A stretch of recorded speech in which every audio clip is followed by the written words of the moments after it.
Hi everybody, welcome again to another program of Yeshiva Classroom, and we're here every week at this time, but you can catch us all the time, anytime at Yeshiva Classroom.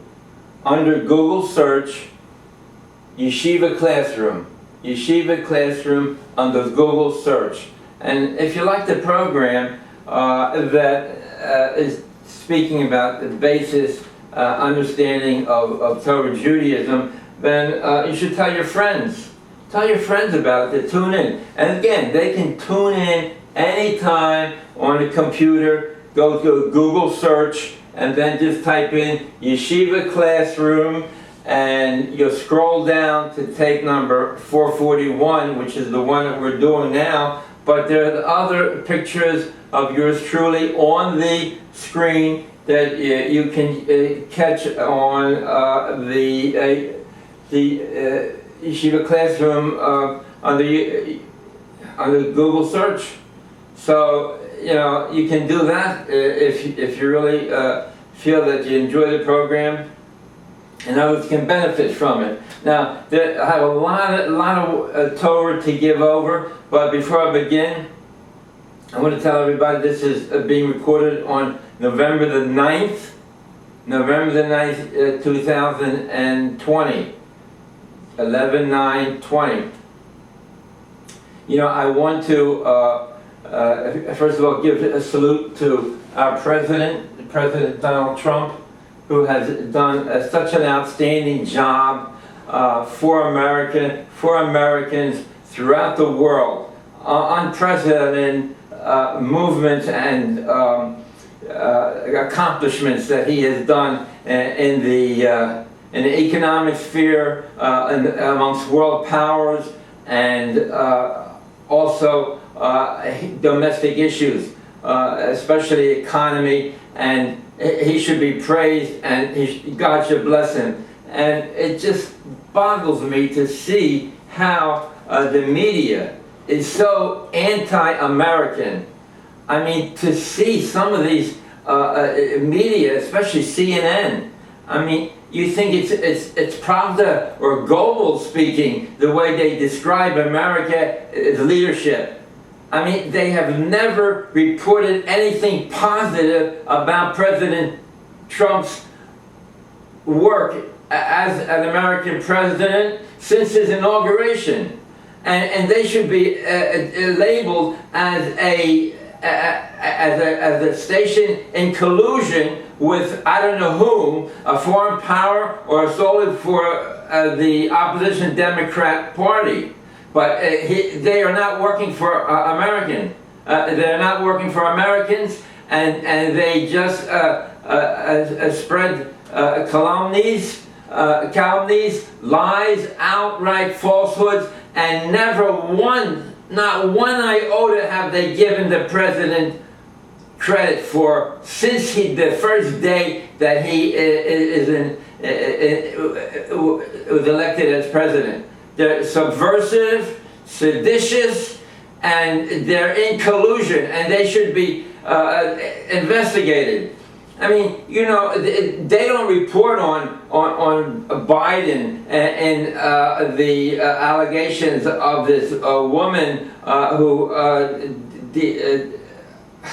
declared that she was sexually assaulted. Nothing. It's swept under the rug. Now, there's a clip that showed for like a half a minute of Biden speaking to Ukraine president and telling him quid pro quo, that this man, the prosecutor for the government, has to be discharged, or you will not get any money. Or you will not get any money from America. That's quid pro quo. And you don't see that on the news. They hide everything that Biden does negatively. And there's a heck of a lot of things.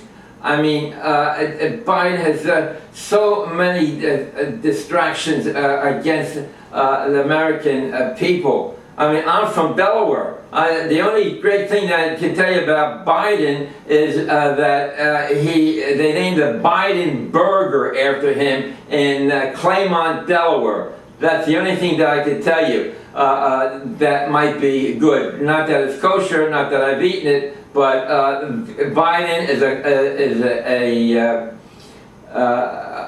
a carpet sweeper from Pennsylvania. He couldn't get elected there, so he came to a little state like Delaware and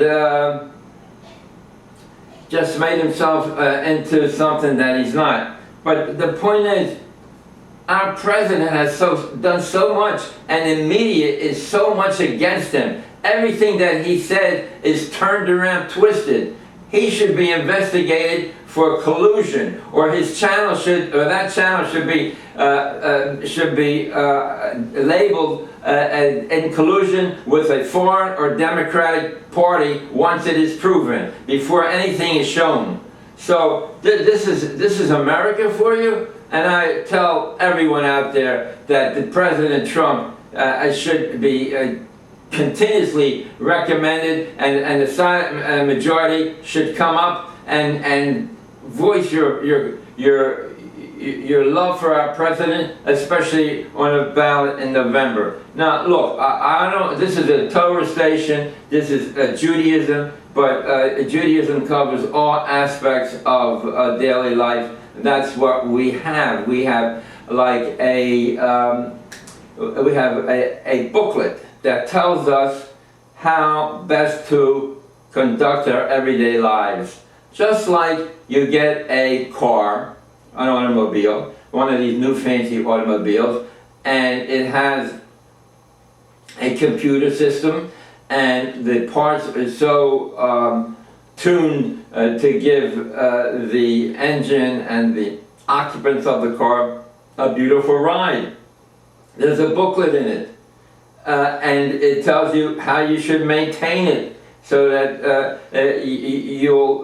so that the parts and the computer's brain system will operate. Now, of course, there's parts are going to wear out on use, just time, old age.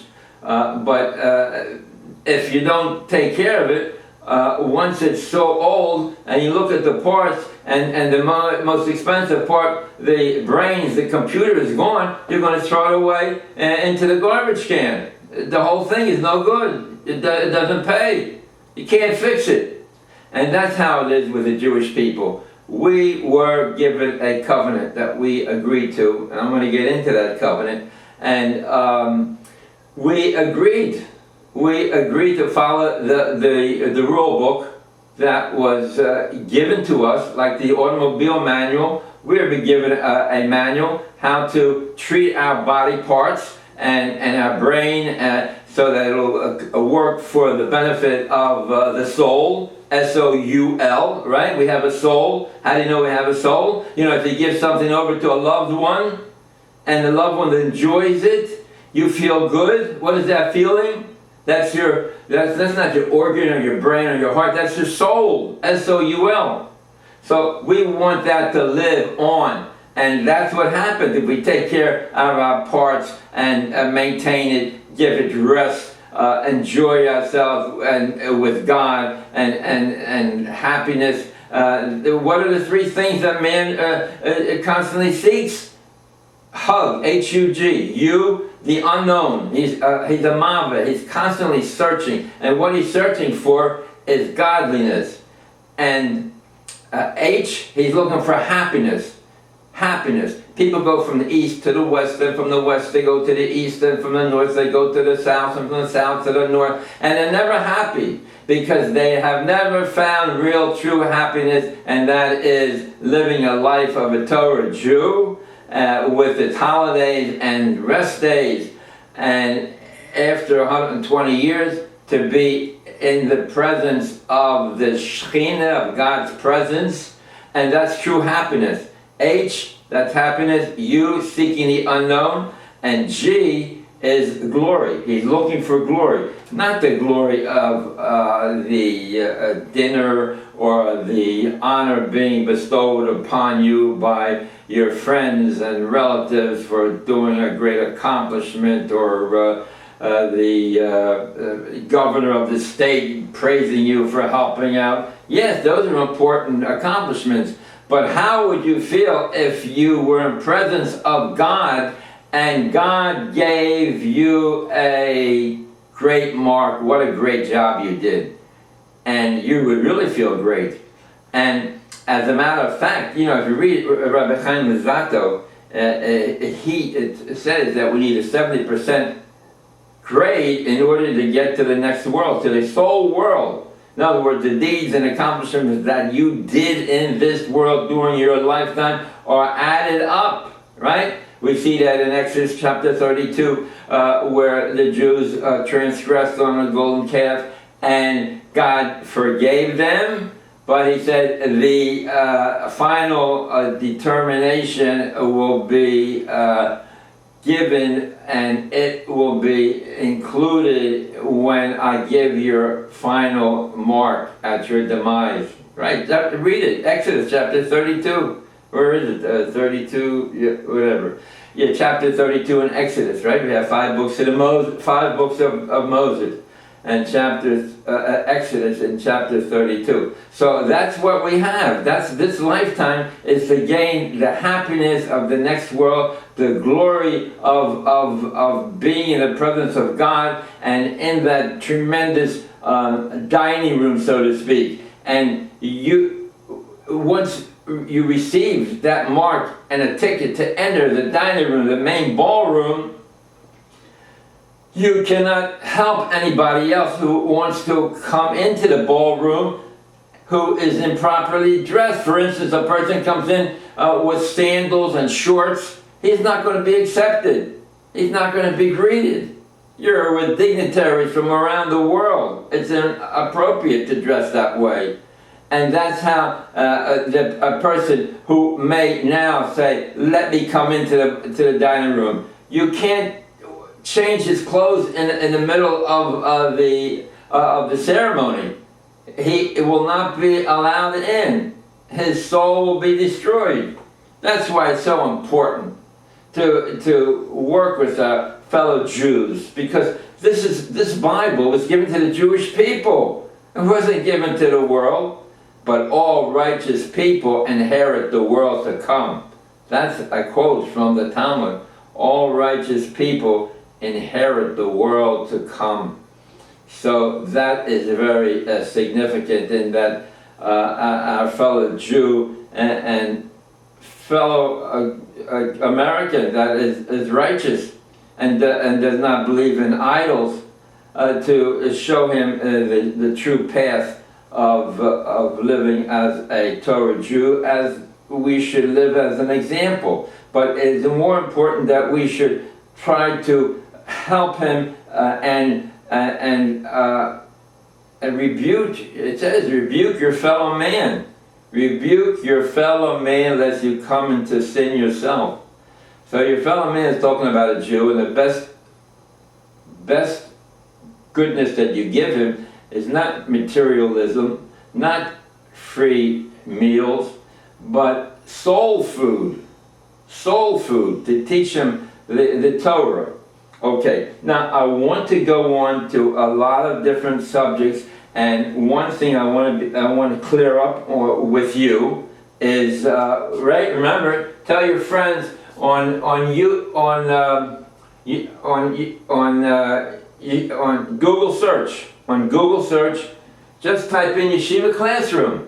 Yeshiva Classroom on Google search, right? And you scroll down. This is tape 441. You have 440 there. You have 439. You got to scroll down, because they just keep on changing that particular screen. But we're there, and there's about 20 pictures of the last video that we have done. Okay, let's talk about the covenant that God made with the Jewish people. You look at 20 in Deuteronomy. You know, so you get a notebook. Hurry, get a paper and a pen. 1, 2, 3. Get a piece of paper. Got it? Right? Okay, look. In Deuteronomy, that's the last of the 5 books of Moses, chapter 28, it tells you of the reward you get by doing good mitzvahs, good deeds, following directives, and the word that God has given us through the Talmud and the Torah. We get rewarded. And if you look at chapter 28, from sentence 1, pasuk 1 to pasuk 14, you'll see you have peace, prosperity, happiness, so that you can be able to accrue more and more good deeds that will accrue to you and your soul at your demise after 120 years. Now, starting with chapter 15, we say, from sentence 15, in chapter 28, Deuteronomy, sentence 15 to 69 are all curses and punishments that will come to you if you break and do not follow the directives that God has set for you to do, that we agreed to do, right? And this is Moses speaking, who has gotten the word from previously in the first covenant, where God spoke of the punishments that will befall you if you do not live according to the rules of the Torah. That's in chapter 26 in Leviticus. But here, let's go to 28. We got the 28. We got all the curses that were going to befall you if you do not live. Right? Because look, there's 3 main things that a Jew has to keep in mind. 1, that there is a God. 2, that He created heaven and earth. And 3, there's reward and punishment. 3, there's a reward and punishment. So that's what it is in 28. 28 says, chapter 28, rewarded, you'll be able to do a lot more commandments, and if you go astray, you will be punished. And the last sentence in that chapter, 28:69, it says, these are the words of the covenant that I seal with you, besides the covenant at Horeb. Right? This is before this covenant is being given on the other side of Jordan, just Jordan River, just before entering the land of Canaan or Israel. And that covenant was made there, and that covenant that was included the last sentence in Deuteronomy chapter 28:69, right? It says, these are the words that the words that are written in the covenant that I seal with you, besides the covenant at Horeb. Horeb is this vicinity of the Mount Sinai, and that was another covenant that was given to the Jewish people. But this covenant was given to the Jewish people before they are entering the land of Canaan. And it says in chapter 29:11 that you pass before the covenant. Write it down, Deuteronomy chapter 29:11. You pass before the covenant and the implications. You pass through into the covenant, together with its imprecations or curses. All that is written. In 29:13, it says, this is applicable to future generations and all future people. So that's the second covenant. And these are the words of the covenant that I seal with you. S-E-A-L. Let's not forget that word. These are the words of the covenant that I seal with you. Besides the covenant of Horeb, which is the vicinity of the Mount Sinai. So that's the second covenant that God made with the Jewish people. Moses giving the imprecations and sealing that covenant with the Jewish people. Well, the people will say, well, I didn't agree to that, future generations. But we say every day, emes v'yasef, true and certain and beautiful and kind and everlasting, and all things that you wrote, we affirm. Every day we say that emes v'yasef. Okay, that's the second covenant. The first covenant with the entire Jewish people came when, in Exodus again, when the Jewish people came out of bondage, which was 400 years after the birth of Isaac, right? It says over there that the children of Abraham will serve 400 years in exile. They didn't have to be in slavery like we were enslaved in Egypt, because the Jews went away, went astray, and that's what happened.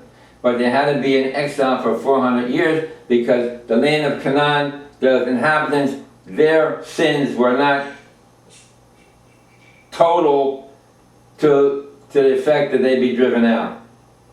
Okay, so here we are in coming out of Egypt, and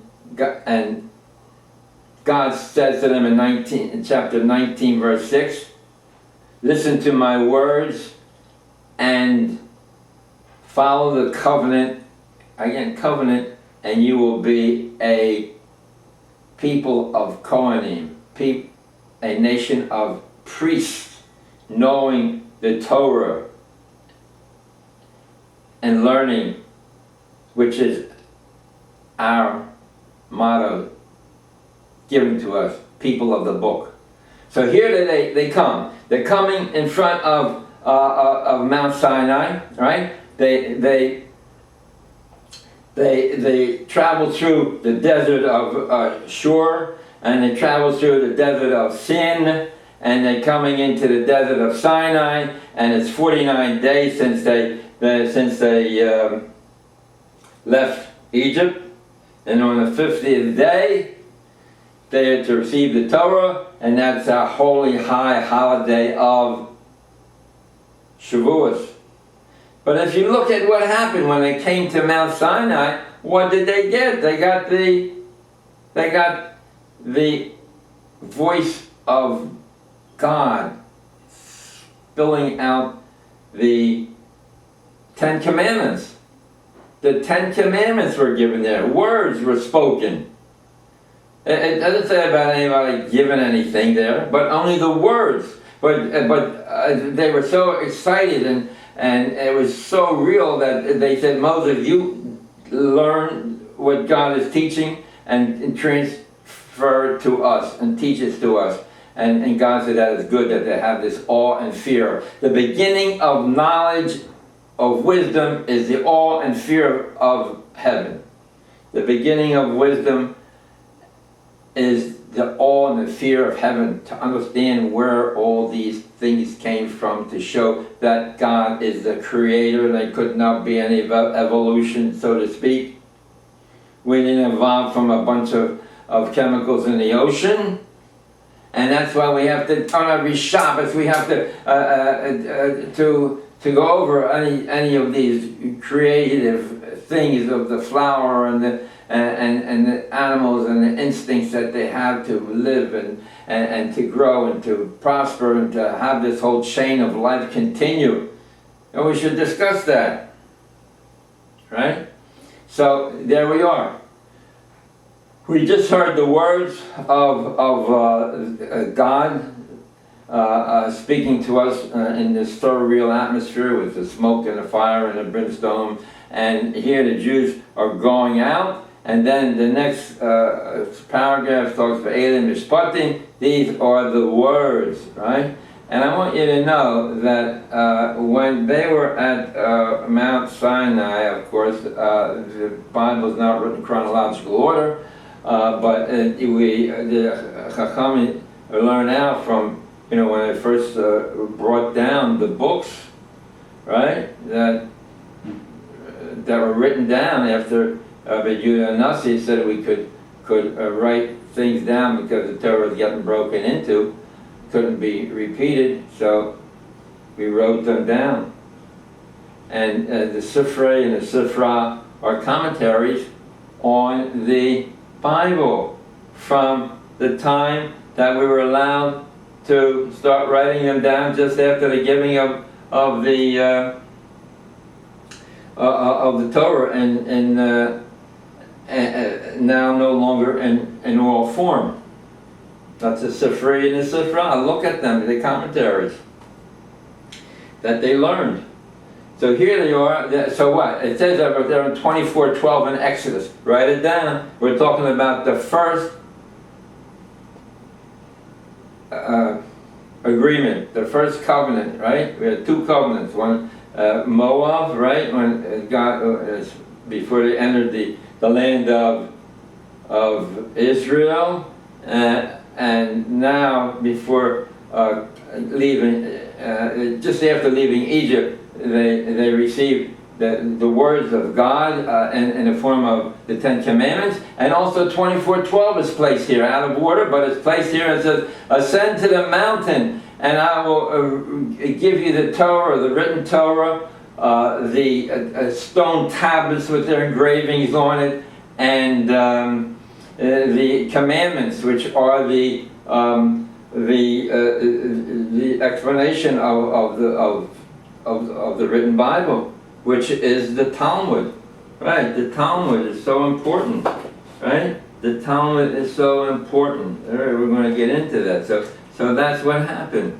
We go into the Talmud over here. Look, it's so beautiful. It's so beautiful how they wrote down everything over here. And I'm going to just give an example of a Talmud. Everything's in English. You don't need a rabbi. The rabbis don't have time to learn with you. I'm talking about the orthodoxies, right? These guys. And what are they doing with the time? They're not learning with the people. I don't know. They're building. That's all I see. Build along the highway, right? Or having, sermons or guest speakers with catchy topics. Look, I don't want to get tangential. So where are we? So we got at Sinai, we got everything. Stone tablets, the written Bible, the Talmud, everything was gotten at Mount Sinai. And then they had some examples of the Chumash, of the Bible, was written down. All these were written down, a whole slew of directives which you should follow. And then the covenant is brought before them. God is speaking, in chapter 26 in Leviticus. And again, the first 14 sentences in chapter 26, Leviticus. Peace, prosperity, happiness, you'll be able to perform many, many mitzvahs for your soul. Then it goes into 5 levels of punishments that if you continue in your wrong way, there'll be more severe punishments, beginning with the 5 levels. The first level, and then the second level, of 7, and the third level of 7, and all the way up to the 5th level of describing punishments that will befall you, right? And that's what, that's what it is. We are to strive for holiness, strive for perfection, strive for doing the commandments, strive to come closer to God, to realize that there is a God. And that's what it was shown to Jacob. Jacob's ladder, right? The ladder, the first rung was on the ground, but it was encased with all kind of weeds and thorns, and it was difficult to get to the first rung of the ladder. But Jacob was shown in that dream how to get to the top of the ladder by following his father's teachings of the Torah, which God made with the covenant with Abraham, right? So here we are, back again to the first covenant between God and the Jewish people. They were given all these information, directives, and warnings that you stay on track because it's for your good. And chapter 26, it says over there that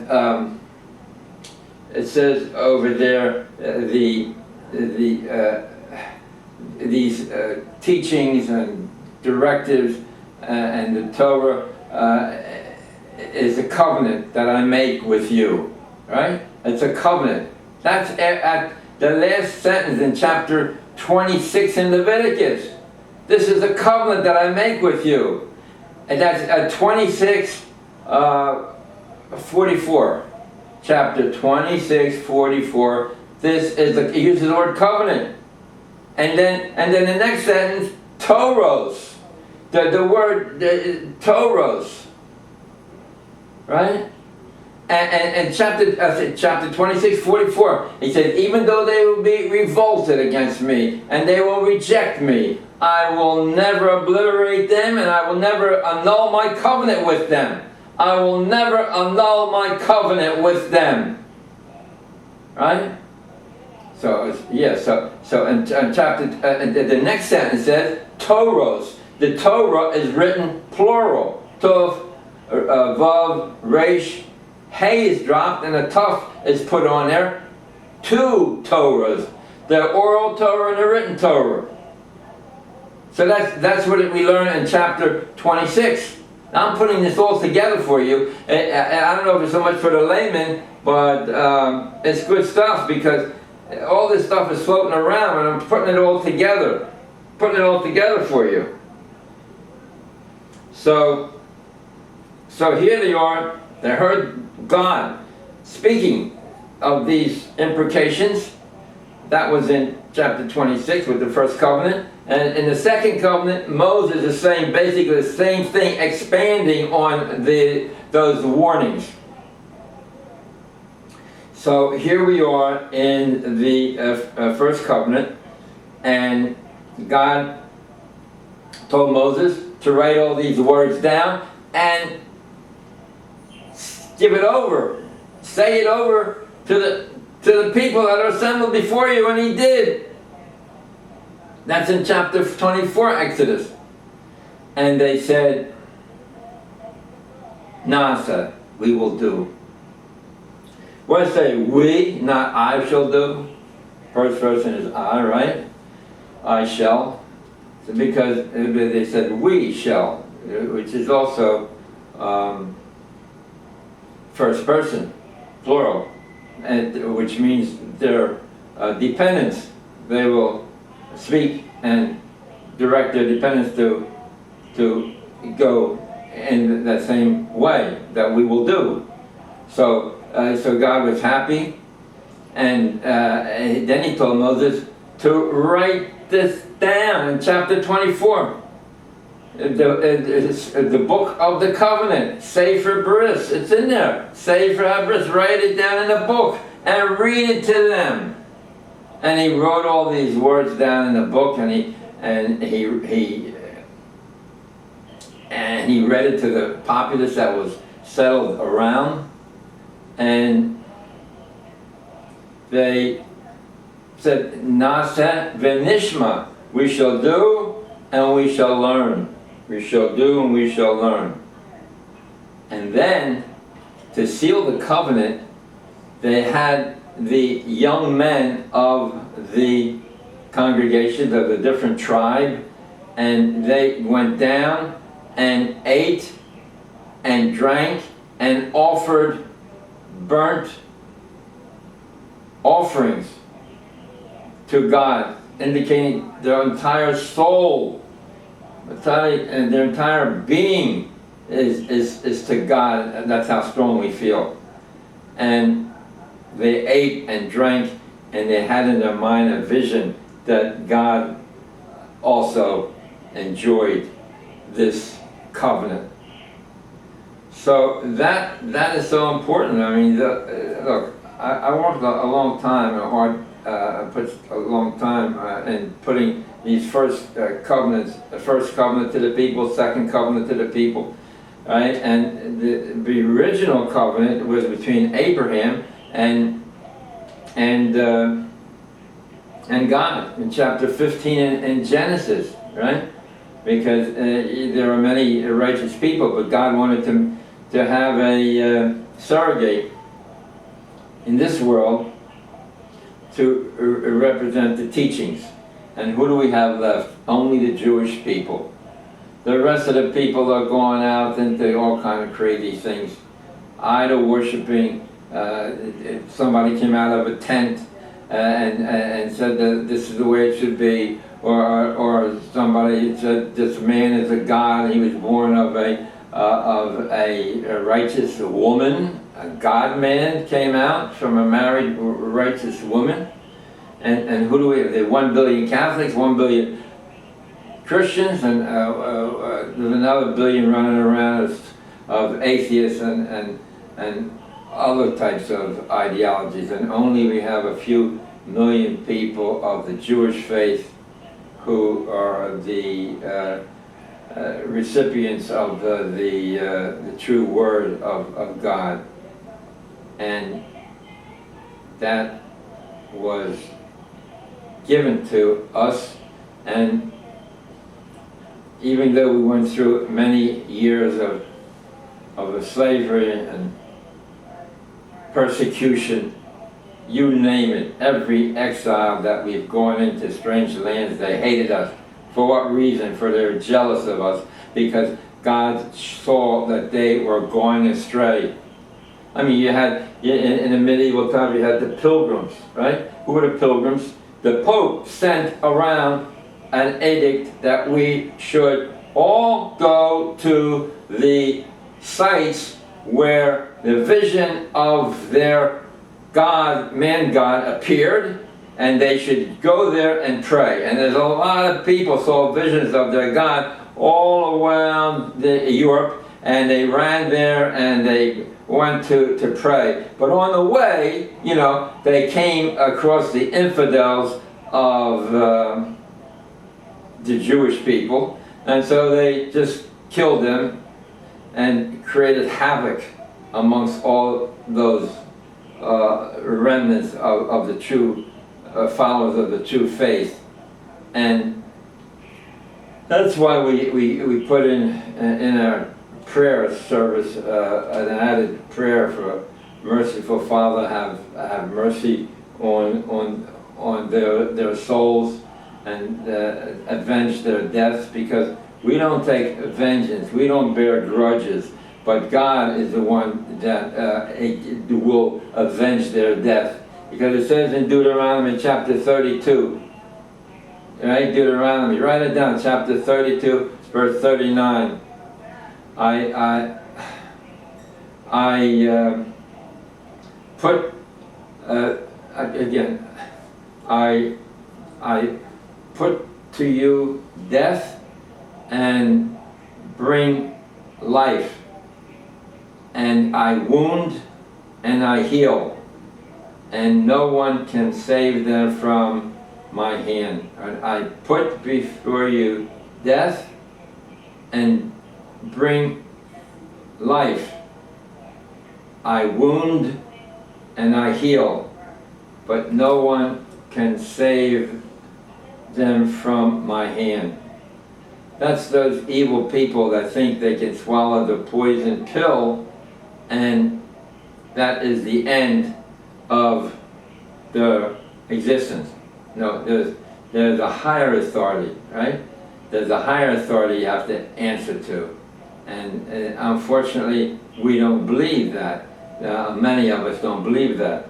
So, look, what can I tell you? You know, I want to tell you that, look, this is a proposed blueprint of a reading room, which I would like to get the synagogues take up, but they have their own agenda, they have their own connections, and I propose that the books where I got basic ideology from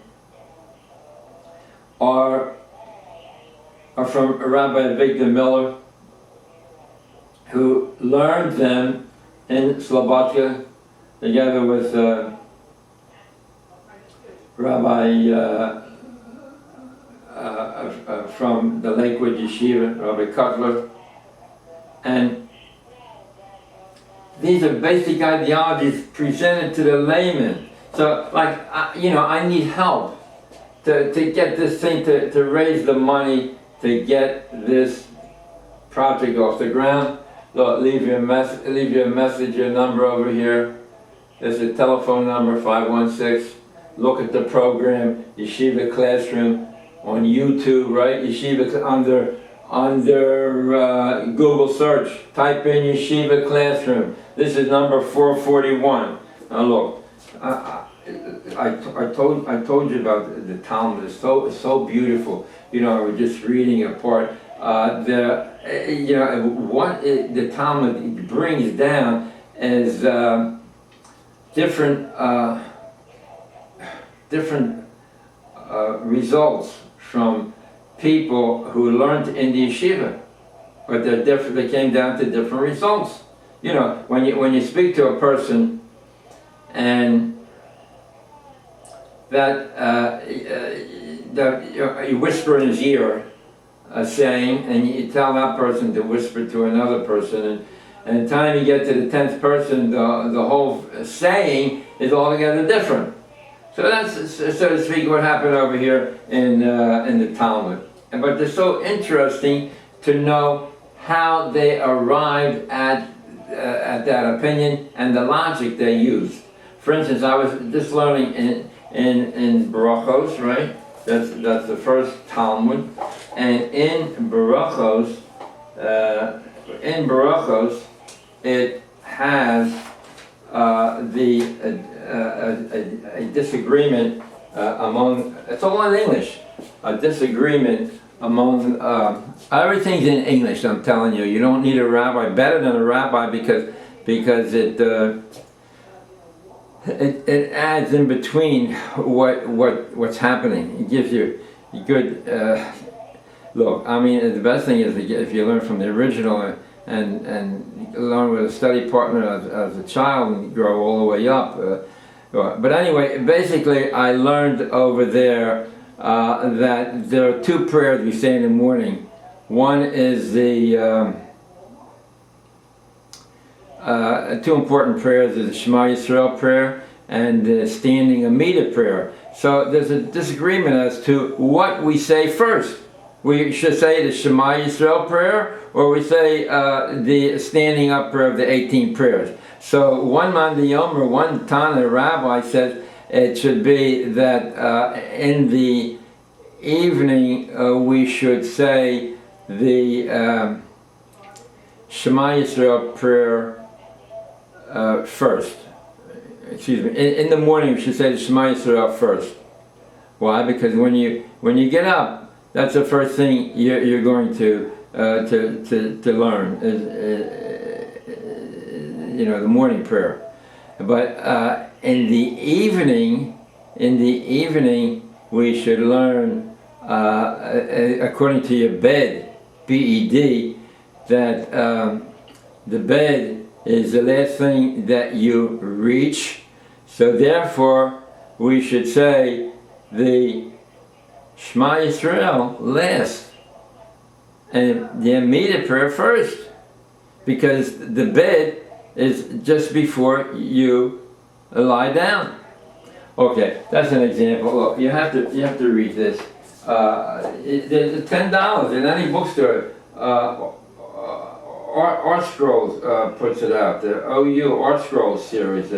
So call them up and they'll send it to you. $10. You'll love it. And look, and these are the books. They wrote about 10 books, Rabbi Miller. And look, it's so simple, easy reading. Such simple reading. He has a book on every commentaries on every book of the Bible, right?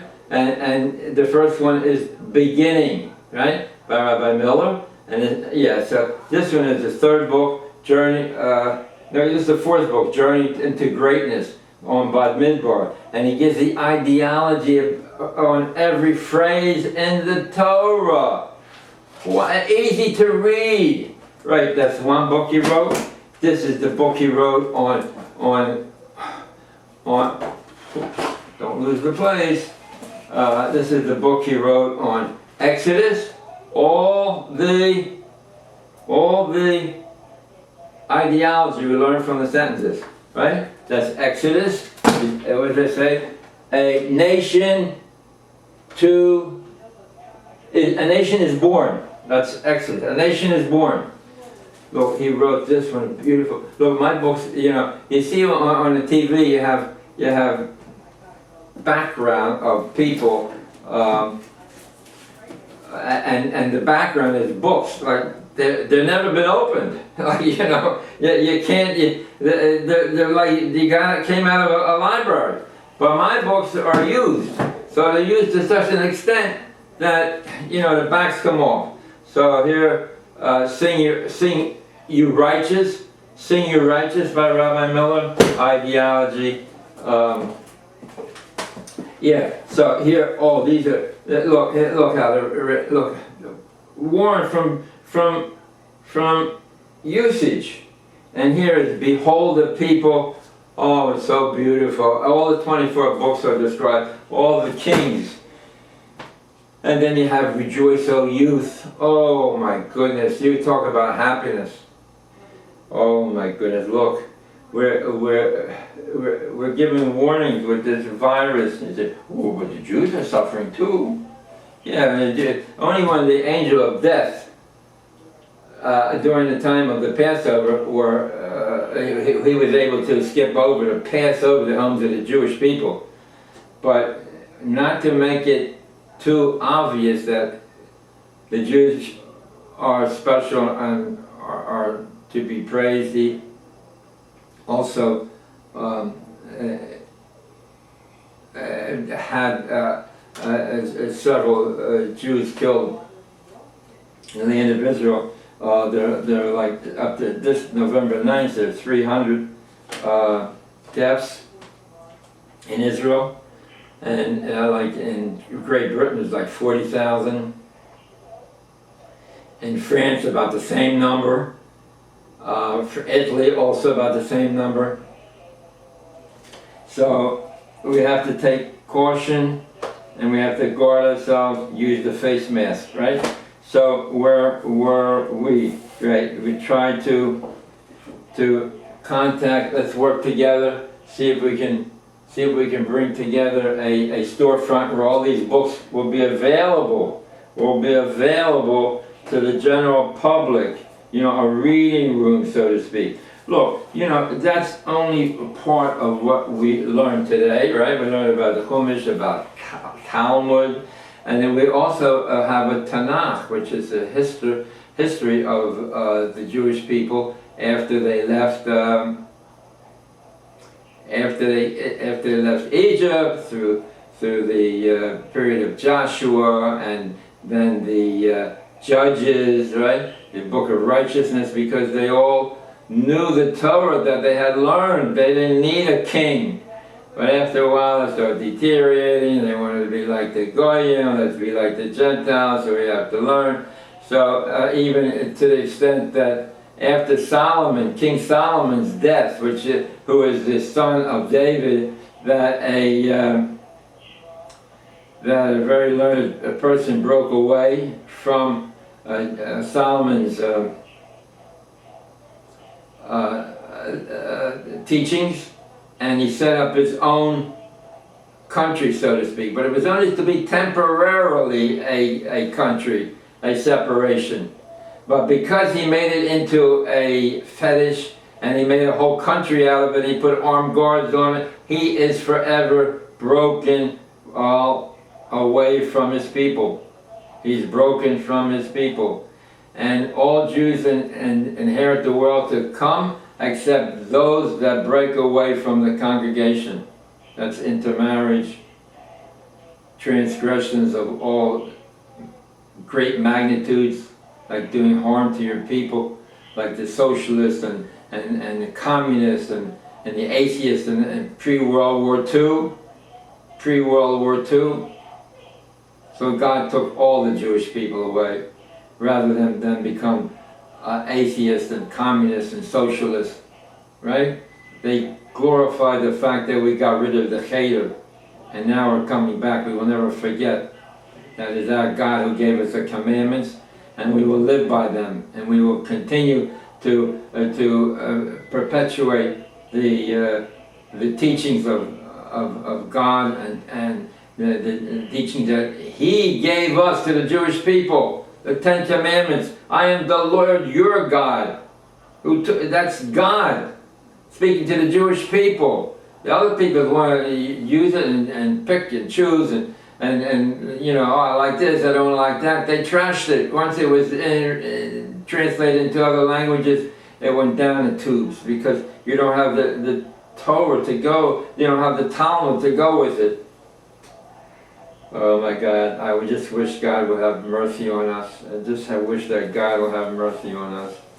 And so there are 2 sieges of cities, and also these young children that were gassed and murdered in the name of the fact that they were Jews. Look, for no reason, our little youngsters. The Nazis came down, the Germans came down, took their possessions, took their parents, separated them, forced them, and took their children into the gas chambers. Here, they're wearing striped prisoner uniforms. Little 5, 6, 7-year-old kids. Is that justice? Where are the Germans that did this? Where are the names of the SS people that perpetuated this horrific scene of killings, mass killings on innocent people? Because we went away from our teachings. But don't think that they're not responsible. 100% they're responsible. They have free will, and they could have opted out of doing this murderous acts that they committed. So what do we have over there? You know, we have into Tanakh, right, in other books of the Torah, we have the sieges that it's in Kings, written in the book of Kings, the seizures that the enemy put upon us. And in Hiskiyahu's time, right, we have Amaziah, the kings, Amaziah, Azariah, Yosam, Achaz, Hiskiyahu, very righteous individual who fought and brought Torah back to the masses, like we're doing today. And Hiskiyahu saw that the 10 tribes, the 10 lost tribes, the kingdom of Israel were being surrounded, and the 6th year of his reign, the 10 tribes were defeated and brought out into Aram, which is Damascus, by the way. Aram, you see it mentioned all the time. That's the city of Syria, and we don't know where these 10 tribes were assimilated to. But in the 14th year of Hiskiyahu's reign, learn a little Tanakh, why not? Right? Rabbi Miller brings it down succinctly as opposed to the Tanakh, because it uses the same names of people who ruled in the kingdom of Judah, and the same names, Achaziah, Jehoram, are brought down in the kingdom of Judah, right? The kingdom of Judah and the kingdom of Israel. You have two kingdoms there. So what happened? 6th year of the reign of Hizkiyahu, the 10 tribes were brought out, and a seizure of the land were completed, and they were led into captivity. And in the Hizkiyahu and Jeremiah brought back many of these people from these 10 tribes and incorporated them before they were actually taken away. So we are part of that tribe that every Jew has part of that 10 lost tribes, because many were saved. And so at the 14th, that 6th year they were taken into captivity, and the 14th year of Hizkiyahu's reign, the city of Jerusalem was seized, and it was surrounded, and they were starved out, and it was the king, Sennacherib came down, and his representative, Rav Shaka, who was an apostate, a Jew who turned to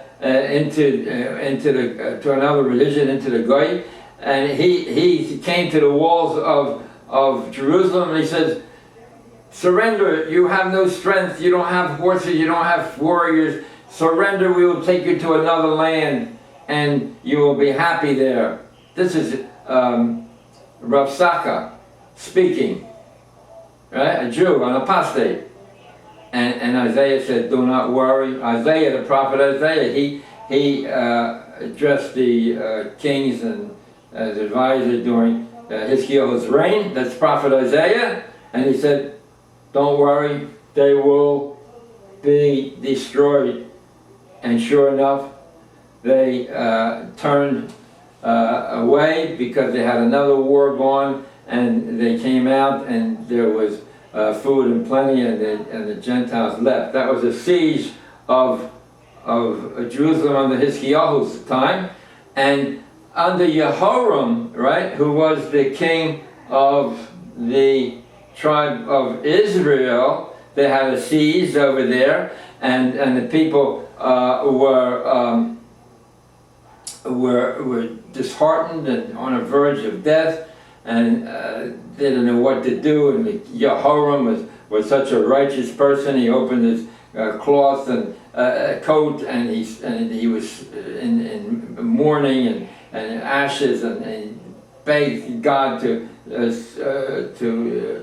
come and help them, and he did. And the 4 lepers came out, right? And because they were separated from the rest of the people, and they saw that the enemy fled, and they told Jehoram, and that's what happened. So that was saved over there. That was Jehoram in the kingdom of what? Kingdom of Israel. Right? So what happened over there? You know, you have the kingdom of Israel with Nadab, Basra, Elam, Zimri, Amri, Achav. Now Achav already went down the tubes because he married Jezebel, who was not Jewish, and they brought in the Baal warfarin, and he had 2 sons. The first son was Achaziah, who died after 2 years, and the second son was Jehoram, who was a ruler for many years. But now in the kingdom of Judah, you have Rechavam, Solomon, Rechavam, Aviyam, Asa, Yehoshaphat, and then you have Jehoram, and he died, and then Achaziah came over, his son. It was always father and son. While over in Achav, it was 2 sons that came, took power one after the other. So So what happened? Jehoram, it's going to be complicated. I don't know if it's for this program, but God told Yonah through Elisha. The prophet Elisha was administered to the 10 tribes, and he told Elisha that they should have Yonah should be appointed to crown Yehu as a king, and Yehu got rid of all the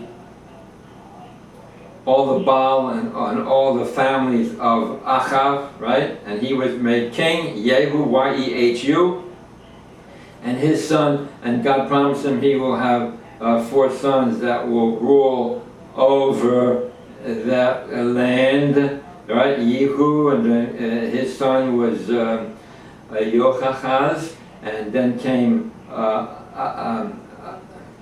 Yerovam, and then came Yoash, right? Yoash or Yehoash, sometimes it's written, and the last one was Zechariah. And a few more years after that came Hosea, and that was the last of the kings, not the prophet Hosea, but Hosea the king, and then that country was taken into captivity, and that would happen at the reign of Hizkiyahu in the 6th year of his reign. But all this is in the books. It's all in the books by Rabbi Miller. Behold the people. Look, my time has run out. Call me at this number, right? Or look at the programs, Yeshiva Classroom, under Google search. Okay, with that, if I am not for myself, who will be for me? If I am only for myself, what am I? If not now, when? With that, I wish you a good day, and God bless.